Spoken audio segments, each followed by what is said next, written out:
It is devastating when any parent learns that their preborn son or daughter has a serious medical condition which will cause the child to have certain challenges in life or even impact his or her ability to survive. As a neonatologist, I personally care for many patients whose parents were given this tragic news. Sadly, many parents are told in these situations that abortion is their only option or their best option. But abortion is not the only option when a preborn child is diagnosed with a serious or lethal medical condition. It is important to understand that unfortunately some babies are misdiagnosed in utero or have medical conditions whose long-term outcomes are unclear at the moment of diagnosis.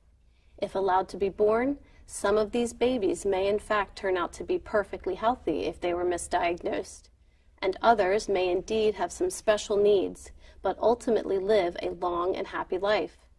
Medically speaking, it can be very difficult to confidently predict the long-term outcomes of many conditions diagnosed in utero. It is a tragedy that some parents have been offered an abortion based off of a misdiagnosis. This is the story of Suzanne Guy, who at 22 weeks pregnant was told her baby had a chromosomal abnormality incompatible with life and was encouraged to have an abortion by 3 different physicians.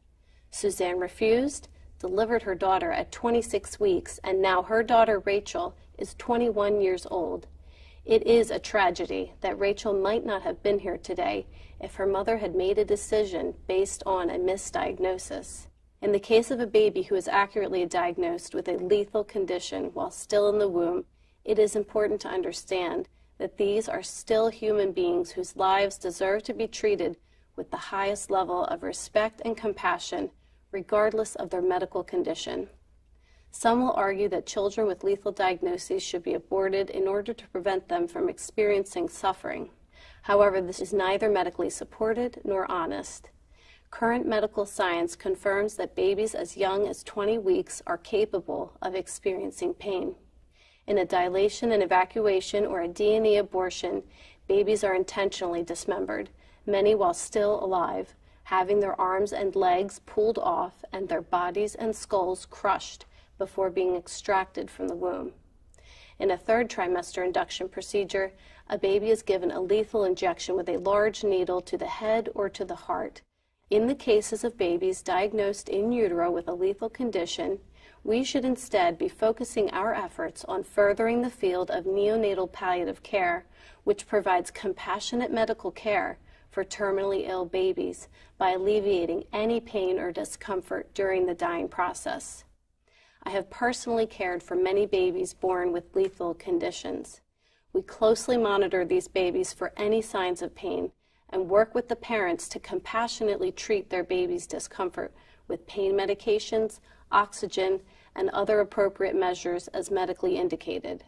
We tailor our approach to supporting and caring for these babies in a very personal way, depending on their medical condition, in order to address each infant and family's needs. We also provide support for the mothers of such babies in every way possible. Mothers are given the chance to hold, kiss, talk to, and comfort their babies as they pass.